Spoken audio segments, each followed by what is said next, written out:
साथियों को नव बधाई। जय भीम। आज संकल्प के दिवस के अवसर पर आप सभी को बहुत बहुत मंगल कामनाएं, शुभकामनाएं। आज का दिन बाबा साहब के जीवन से जुड़ा हुआ है और आज ही के दिन बाबा साहब ने अपने तप के द्वारा हम सबको इस मुक्ति के मार्ग पर पहुंचाया। इसे हम संकल्प दिवस के रूप में मनाते हैं। घटना 23 सितंबर 1917 की है। बड़ौदा रेलवे स्टेशन के नज़दीक गुजरात में सयाजी बाग में बरगद के पेड़ के नीचे बैठकर बाबा साहब कई घंटों तक रोए और उसके पश्चात उन्होंने प्रण लिया कि जातिवादी व्यवस्था, छुआछूत और भेदभाव के कारण जो अपमान मेरा हुआ है उसे जीवन में मेरे समाज के लोग, इस देश के नागरिकों को कभी भी आगे नहीं सहना पड़े। इसके लिए संकल्प लेते हैं कि आज के बाद मैं अपना पूरा जीवन इस सामाजिक भेदभाव को मिटाने, अपने समाज को मानवीय अधिकार दिलाने में लगा दूंगा और यदि मैं ऐसा करने में असमर्थ रहता हूं तो मैं स्वयं को गोली मार दूंगा। आप इस वाक्य से समझ सकते हैं कि कितना कठोर और दृढ़ संकल्प रहा होगा। बाबा साहब जैसे विद्वान उस जमाने में कोई नहीं थे और आज भी नहीं है।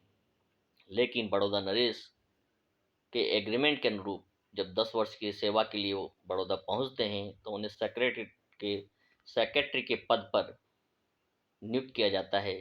लेकिन बड़ौदा शहर में उन्हें पूरे समाज के लोग, पूरे शहर के अंदर कोई भी जाति के आधार पर अपना मकान किराए पर देने के लिए मना कर देते हैं। यहाँ तक कि उनके साथ पढ़े हुए साथी विद्वान भी उन्हें मकान देने से इनकार कर देते हैं। जब महाराज भी इस व्यवस्था को करने में असमर्थ हो जाते हैं तो वो उनके पास एक ही विकल्प होता है, वो नगर छोड़कर चले जाएं। बाबा साहब नाम बदल करके एक पारसी सराय में ठहरते हैं और अपना काम प्रारंभ करते हैं। लेकिन कुछ ही समय बाद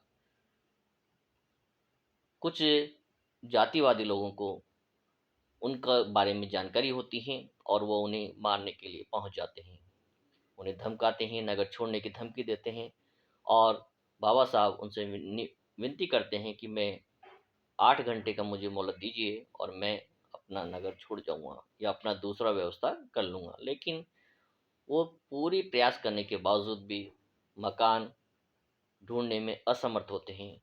उनके पास एक ही रास्ता बचता है कि उन्हें बड़ौदा शहर छोड़कर अब मुंबई को जाना होगा।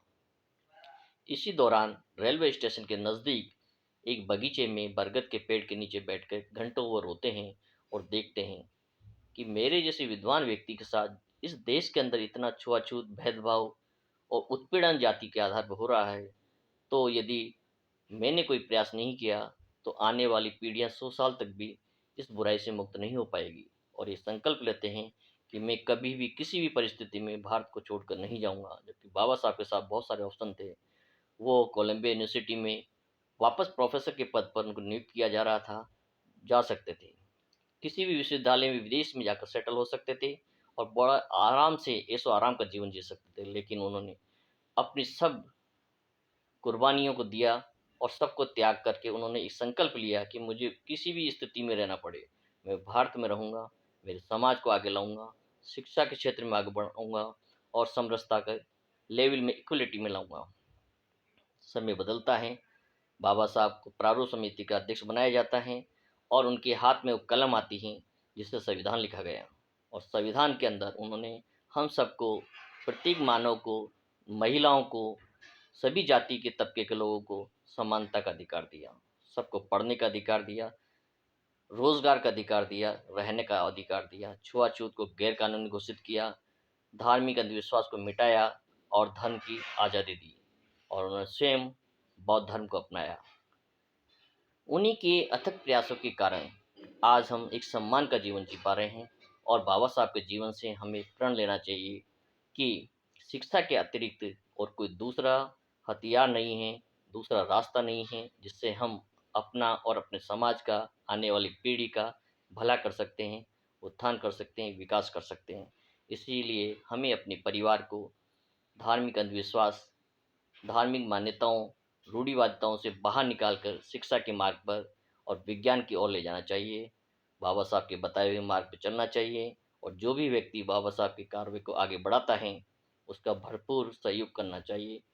हमें अपने तन, मन, धन से बाबा साहब के रास्ते पर आगे बढ़ें और लोगों को आगे बढ़ाएँ और अपने इनकम का 10वां हिस्सा निश्चित रूप से शिक्षा पर और समाज के विकास पर खर्च करें।